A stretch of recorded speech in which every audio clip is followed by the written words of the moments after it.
ಅಲ್ಲಿ ಇನ್ನು tower open ಮಾಡಿಲ್ಲ ಅಂತಾರೆ. ಟವರ್ ಓಪನ್ ಮಾಡಿಲ್ಲ ಅಂತೇಳಿ ಬೇರೆ ಪಕ್ಷದವರಿಗೆ ನೀವು ಸ್ಟ್ರೈಕ್ ಮಾಡ್ರಿ ಅಂತಾರೆ. ಆದರೆ ಟವರ್ ಕಟ್ಟಕ್ಕೆ ಎಷ್ಟು ಕಷ್ಟ ಆಗ್ತಿದೆ, ಟವರ್ ಸುತ್ತಮುತ್ತಲು ಬಿಲ್ಡಿಂಗ್ಗಳು ತೆಗಿಯಕ್ಕೆ ಎಷ್ಟು ಕಷ್ಟ ಆಗ್ತಿದೆ, ಸ್ವಂತ ಸರ್ಕಾರ ಬಸ್ ಸ್ಟ್ಯಾಂಡ್ ತೆಗಿಯಕ್ಕೆ ಎಷ್ಟು ಕಷ್ಟ ಆಗ್ತಿದೆ. ಇಷ್ಟೆಲ್ಲ ಕಷ್ಟದ ನಡುವೆ ಭರತ್ ರೆಡ್ಡಿ ಅಭಿವೃದ್ಧಿ ಮಾಡ್ತಿದ್ದಾನೆ ಅಂತೇಳಿ ಒಂದು ದಿವಸ ಒಂದು ಮಾತಾಡಲ್ಲ ಅವರು. ಭರತ್ ರೆಡ್ಡಿನ ಯಾವತ್ತು ಏನು ಕೆಲಸ ಮಾಡಿದ್ರು ಅವ್ನು ಕೆಟ್ಟ ಹೆಸರು ಹೇಗೆ ತರಬೇಕಂತ. ಆದರೆ ಯಾರೇ ಎಷ್ಟು ಮಾತಾಡಿದ್ರು, ನನ್ನ ಹಿಂದೆ ಎಷ್ಟು ಮಾತಾಡಿದ್ರು ನೀವು ಜನ ಅದನ್ನು ನಂಬಲ್ಲ. ಭರತ್ ರೆಡ್ಡಿ ನನ್ನ ಮಗ, ಭರತ್ ರೆಡ್ಡಿ ಏನು ಮಾಡಿದ್ರು ನಮ್ಮ ಒಳ್ಳೇದ ಕೆಲಸನೇ ಮಾಡ್ತಾನೆ ಅಂತ ಹೇಳ್ತಾ ಇಲ್ಲ, ನನ್ನ ನಂಬ್ತಿರಂತೆ ಧೈರ್ಯದಿಂದಲೇ ಇವತ್ತು ಈ ಅಭಿವೃದ್ಧಿ ಕೆಲಸಗಳು ಮಾಡ್ಕೊಂಡು ಹೋಗ್ತೀರಿ. ಅದ್ರ ಜೊತೆಗೆ ಇನ್ನಷ್ಟು ಇವಾಗ ನೀರು ಪ್ರಾಜೆಕ್ಟ್ ಅನ್ನು ಹೇಳಿದ್ರೆ, ಅದ್ರ ಜೊತೆಗೆ ನಮ್ಮ ಇನ್ನೊಂದು ಬಳ್ಳಾರಿ ಡಿಸ್ಟಿಕ್ ಹಾಸ್ಪಿಟಲ್ ಏನಿದೆ ನಮ್ದೇನು ನಮ್ಮ ಶ್ರೀರಾಮ್ಪುರ ಕಾಲನಿ ಹತ್ರ ಬರುತ್ತೆ ಡಿಸ್ಟಿಕ್ ಹಾಸ್ಪಿಟಲ್, ಅದಕ್ಕೆ 300 ಕೋಟಿ ರೂಪಾಯಲ್ಲಿ ನಾವೆಲ್ಲ ಅಭಿವೃದ್ಧಿಯನ್ನು ಮಾಡ್ಕೊತೀವಿ. ಯಾಕೆ ಇವೆಲ್ಲ ಅಭಿವೃದ್ಧಿ ಮಾಡ್ತೀವಿ? ಬಳ್ಳಾರಿಯಲ್ಲಿ 90% ಸ್ಲಮ್ ಪ್ರದೇಶಗಳಿದ್ದಂಥ ಬಳ್ಳಾರಿಯಲ್ಲಿ ನಮ್ಮ ಮಕ್ಕಳು ಕೂಡ ನಮ್ಮ ಆಸ್ಪತ್ರೆಗಳು ಕೂಡ ಪ್ರೈವೇಟ್ ಆಸ್ಪತ್ರೆ ಥರನೇ ಇರಬೇಕಂತೇಳಿ ನಾವು ನಾಗೇಂದ್ರಣ್ಣವರು, ನಾಸಿರಣ್ಣವರು, ಜಮೀರಣ್ಣವರು ಎಲ್ಲ ಪಣ ತೊಟ್ಟು ಇವತ್ತು ಆ ದುಡ್ಡನ್ನು ಬಳಸ್ಕೊತೀವಿ. ಇಷ್ಟೆಲ್ಲ ಅಭಿವೃದ್ಧಿ ಕಾರ್ಯಕ್ರಮಗಳು ಆಗುವಾಗ ಸ್ವಲ್ಪ ತೊಂದರೆಗಳು ಜನಕ್ಕೆ ಆಗುತ್ತೆ. ಆದರೆ ನೀವೆಲ್ಲ ನನ್ನ ಪರವಾಗಿ ನಿಂತು ಈ ಅಭಿವೃದ್ಧಿ ಕೆಲಸಗಳು ಒಂದು 6 ತಿಂಗಳು 7 ತಿಂಗಳು ನಮಗೆ ತೊಂದರೆ ಆಗ್ಬೋದು. ಆದರೆ ಈ ಅಭಿವೃದ್ಧಿ ಕೆಲಸಗಳು ಆಗ್ತಿರೋದು ಈಗ ನಮ್ಮ ಮನೆಯಲ್ಲೇ ಒಂದು ಹಳೆ ಮನೆ ಇರುತ್ತೆ.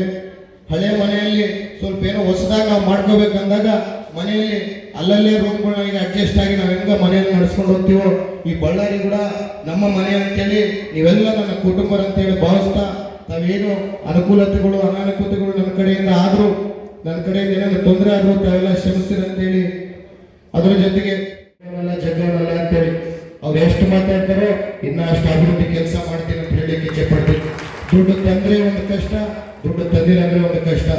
ದುಡ್ಡು ತಂದ್ರೆ ಎಲ್ಲಿಂದ ಬರುತ್ತೆ, ಅಡಿಗೆ ಇಷ್ಟ ಅನುದಾನ ಬರುತ್ತೆ ಅಂತಾರೆ. ದುಡ್ಡು ತಂದಿಲ್ಲ ಅಂದ್ರೆ ಗ್ಯಾರಂಟಿಗಳಿಂದ ದುಡ್ಡು ಬರಲಿಲ್ಲ ಅಂತಾರೆ. ಏನ್ ಮಾಡಿದ್ರು ಜನರ ಹತ್ರ ಕಷ್ಟ. ಆದ್ರೆ ನನಗೆ ಯಾವತ್ತೂ ಒಂದು ನಂಬಿಕೆ ಇದೆ, ನನ್ನ ಮೇಲೆ ಆಶೀರ್ವಾದ ತಾಯಿ ದುರ್ಗಮ್ಮದು, ಈ ಬಡ ಜನರ ಆಶೀರ್ವಾದ ಯಾವತ್ತೂ ಇರುತ್ತೆ. ನಿಮ್ಮ ಆಶೀರ್ವಾದ ನನ್ನ ಮೇಲೆ ಇರೋವರೆಗೆ ಬಳ್ಳಾರಿ ಅಭಿವೃದ್ಧಿ ಇದೇ ರೀತಿಯಲ್ಲಿ ಮಾಡ್ಕೊಂಡು ಹೋಗ್ತೀನಿ ಅಂತ ಹೇಳಕ್ಕೆ ಇಚ್ಛೆ ಪಡ್ತೀನಿ. ನಿಮ್ಗೋಸ್ಕರ ತುಂಗಭದ್ರೆಯಿಂದ 12 ಕೋಟಿ 12 ಕೋಟಿಯಲ್ಲಿ ನೀರಿನ ಪ್ರಾಜೆಕ್ಟ್ ಮಾಡ್ಬೇಕಂತೇಳಿ ಪೈಪ್ ಲೈನ್ ತುಂಗಭದ್ರೆಯಿಂದ ಬಳ್ಳಾರಿಗೆ ತರಬೇಕಂತೇಳಿ 1200 ಕೋಟಿಯಲ್ಲಿ ನಾವೆಲ್ಲ ಒಂದು ಪ್ಲಾನ್ ಅನ್ನು ಹಾಕೊಂಡಿದ್ವಿ. ಅದಕ್ಕೆ ಫಸ್ಟ್ ಫೇಸ್ ಅಲ್ಲಿ 270 ಕೋಟಿ ರೂಪಾಯಿಯಲ್ಲಿ ಬಳ್ಳಾರಿಯಲ್ಲೆಲ್ಲ ಟ್ಯಾಂಕ್ಗಳಾಗಿರ್ಬೋದು, ಸಪ್ಲೈ ಚೈನ್ ಆಗಿರ್ಬೋದು, ಮನೆ ಮನೆಗೆ ಪೈಪ್ ಲೈನ್ ಕೊಡ್ಬೇಕಂತೇಳಿ ಅದನ್ನ ಟೆಂಡರ್ ಅನ್ನು ಮಾಡ್ಕೊಂಡಿದ್ವಿ. ಆಮೇಲೆ ಡಾಂಬರ್ ಹಾಕಿ ಮುಂದಕ್ಕೆ ಹೋಗೋದಲ್ಲ ಅಭಿವೃದ್ಧಿ.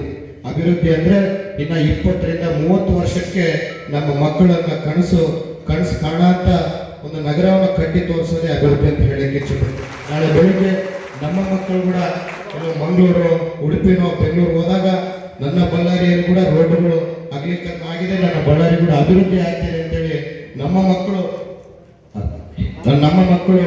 ಅವ್ರ ಮುಂದೆ ಹೆಮ್ಮೆಯಿಂದ ಮಾತಾಡೋಂಗೆ ನಮ್ಮ ಬಳ್ಳಾರಿಯನ್ನು ಮಾಡ್ಬೇಕಂತೇಳಿ ಒಂದು ಪರವನ್ನು ಕೊಟ್ಟಿದ್ದೀನಿ. ಅದಕ್ಕೆಲ್ಲ ನೀವೆಲ್ಲ ಸಹಕಾರ ಮಾಡ್ತಿದ್ರಿ.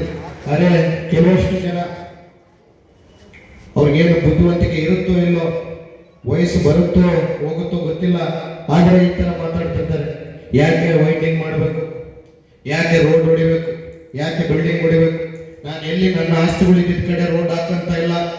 ಜನಕ್ಕೆ ಅನುಕೂಲ ಆಗ್ಬೇಕು, ನಮ್ಮ ಬಳ್ಳಾರಿ ಜನತೆಗೆ ಅನುಕೂಲ ಆಗ್ಬೇಕು, ನಮ್ಮ ಬಳ್ಳಾರಿ ಜನತೆಗೆ ಒಳ್ಳೇದಾಗ್ಬೇಕಂತ ಹೇಳಿ ಅಭಿವೃದ್ಧಿ ಮಾಡ್ತಿದ್ದೀನಿ. ಹೊರತು ನಾನು ಅವತ್ತು ಒಂದು ಮಾತು ಕೊಟ್ಟಿದ್ದೆ ಎಲೆಕ್ಷನ್ ನಿಂತಾಗ, ನನ್ನ ಬಳ್ಳಾರಿಯನ್ನು ಸುವರ್ಣ ಬಳ್ಳಾರಿ ಮಾಡ್ತೀನಿ ಅಂತೇಳಿ. ಅದೇ ನಿಟ್ಟಿನಲ್ಲಿ ಬಳ್ಳಾರಿಯನ್ನು ಸುವರ್ಣ ಬಳ್ಳಾರಿ ಮಾಡ್ಬೇಕಂತಲೇ ನಮ್ಮ ಹೆಜ್ಜೆ ಹೋಗ್ಬೇಕು.